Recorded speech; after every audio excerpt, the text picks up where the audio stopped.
Hello and welcome back to the TomFM channel and F1 2019. Today we are racing in Canada, which is actually one of my favourite and probably the race that I'm most comfortable at across the entire F1 season. So hopefully we'll be getting our first victory of the season here to boost ourselves off 5th place in the driver's standings, as you can see on the screen right now, and try and get us a bit closer to Ferrari and Mercedes. Also, I've got to apologise for a few things in today's episode. The first thing to apologise for is that I've somehow not recorded the audio for this, as in the game audio, that is. So you're basically just going to hear no engine sounds. To make up for it, I found some music to put on top, and this music is called Race Car. Secondly, I'd like to apologise for this music and how atrocious it actually is, but I just thought it'd be quite funny to put it on. I found it was called Race Car, and in the usual TomFM half-to-half efforts with editing sometimes when I'm busy, this is what you're going to get. So you can just see there, we've flashed past the engine there. At the end of last episode, we replaced all the engine parts and the gear parts that sort of caused us all the issues in Monaco. That's all sorted out. We tried to get an upgrade on the powertrain last time out as well. However, that has failed. So we are no upgrades into this Canada race, which is okay. It's not too bad.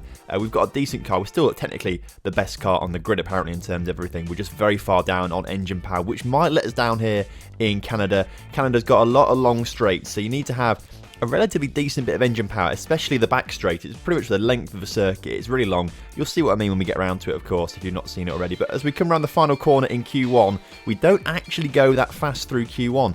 I was expecting us to do really well. Obviously, I've said before, Canada's a really strong track of mine. We only crossed the line in 12th place there in Q1. Fortunately, 12th place is good enough to qualify for Q2. So that's what we're in now, Q2, trying to get ourselves up a little bit into the top 10 to try and qualify for pole position. So coming on these first few corners, really with Canada, you've got to keep the momentum going. That's the key with Canada. There's no massively tight corners apart from the hairpin, I'd say, and this one coming up right now. Here's the hairpin, we're just coming around now at the very end of the track, and this is the long straight I was talking about. It's all about keeping momentum in Canada, in my opinion at least, and I think that's what we've done quite well on this lap. We should be on for a much better time than we were in our lap on Q1. So as long as we get into the top 10, we'll qualify into Q3, and that should be pretty good. We've qualified on pole position before on some other tracks, but I don't think we should be qualifying on pole here in Canada.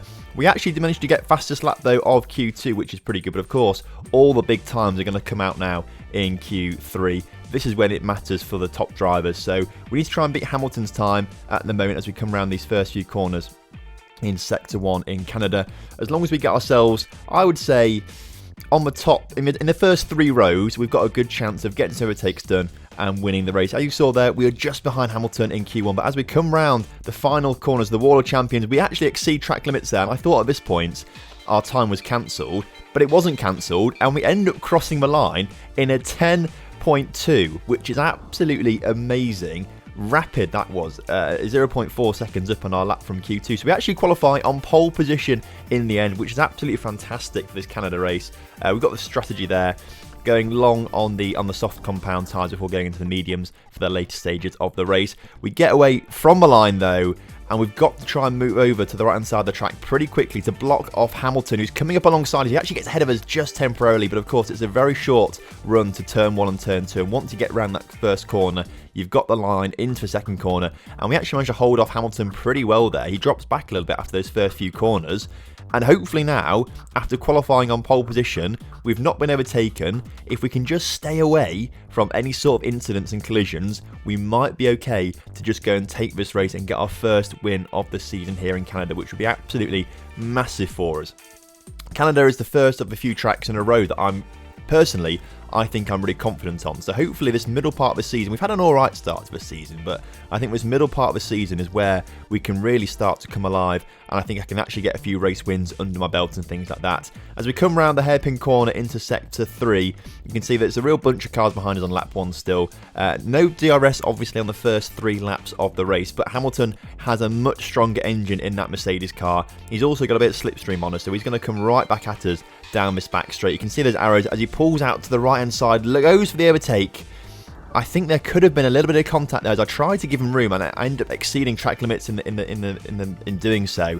But as you can see, there was a little bit of contact between us and Hamilton there, which wasn't ideal. And again, he's attacking us down now into the chicane, into the hairpin, sorry, on lap 2 now. He's much closer now as well. We didn't have a great lap lap 2, to be fair, and Hamilton's managed to gain a bit of ground on us. And again, you can already see those white arrows telling me where he is. As he come down our inside, he manages to get the overtake on us.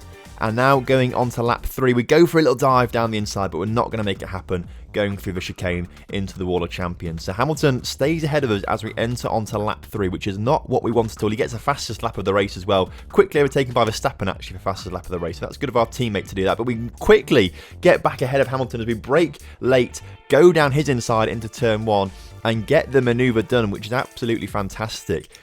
It's key not to stay behind Hamilton for too long because he will just get ahead of us. The thing with his Mercedes power engine, he's going to be so fast, as we see Magnussen there on the side of the track. Magnussen is out of the race now, so that's good for us in a way. One less car to compete with. Magnussen's out of the race. At the end of lap 3, though, you can already see that Hamilton, I think I go a bit overly defensive. He crashes into the side of us a little bit, and we have to go very steadily through the chicane there to stay ahead of him. But I think we may have damaged his front wing there a little bit as we go around turn 1. But you can see here on the replay, you can see, looking at Hamilton's side pod there, the side of his front wing, you can see that he's missing the end plate on it. So we have damaged his front wing a little bit in that little, I don't know, contact touching incident there. He drops back actually quite a bit, and actually we get into lap 7 now and going on to lap 8, and you can see that no one's really challenging us. Hamilton's dropped back a bit because of his damaged front wing, and we're meant to make our pit stop there, but instead it says in the bottom right now that pit window, we get back out on track in 16th, and I didn't want that at all. So lap 8, we decide to go in instead. After the first few cars make their pit stops, I think most of the cars should be making their pit stops. So we go into the pits, Vettel just behind us as well. You can see the Ferrari team coming out there. As long as we get a good pit stop, we should be okay to come out ahead of Vettel, which we have done. What we have to look out for now on the right hand side of the mini-map on the track, we've been overtaken by Carlos Sainz, and I think coming along now we've got, it's a Toro Rosso and the Ferrari of Charles Leclerc. Now we were ahead of Charles Leclerc obviously, but he might have got the undercut on us as we come out of the pits just ahead of Alex Albon there in the Toro Rosso. And it looks like the Ferraris are both behind Alex Albon, who has not stopped yet, obviously. So he's going to be holding them up, which is absolutely fantastic. We've got track position on the Ferraris, and it's just a case of the cars in front of us who haven't pitted yet needing to pit. You can see here now we're behind Carlos Sainz. We've overtaken a few cars in the pits, and Carlos Sainz now is the car ahead of us. He's in P1, but he's not stopped yet, obviously. So really, we can just stick behind him and not try and get an overtake done on him, because we don't need to do it on track. We'll get it on the pits. However, I am a competitive driver. I want to get the overtakes done on track, so we're going to dive down the inside here into the chicane into Sector 3. We've just got the fastest Sector 2 of the entire race as well, and as we come down this back straight now, we are ahead of Carlos Sainz, and because at the time, at the DRS detection point, which is before the chicane, we were actually behind Carlos Sainz, we also get a helping hand of DRS down this back straight. Somehow Carlos Sainz without DRS is actually catching up to us, and that just shows how weak our Honda engine is, which is really annoying. But we open DRS again for our second dose of DRS down the pit straight, and we cross the line nearly with the fastest lap of the race. It was close, but not quite fastest lap.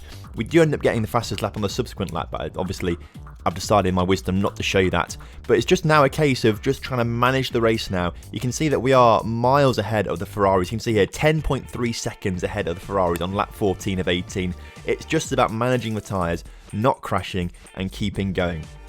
All we've got to do is maintain this, and as long as we don't have any accidents, as long as we don't crash into the Wall of Champions or anything like that, that should be absolutely fine for us. As you can see here on lap 17 of 18 now, we're still in the lead of the race. We come around the chicane and we actually hit the Wall of Champions. I damaged half my front wing there, and at this point my heart is in my mouth because that was so close. If you hit the Wall of Champions too much, that is you out of the race completely, which we don't want to see, obviously. That's the worst kind of situation for us.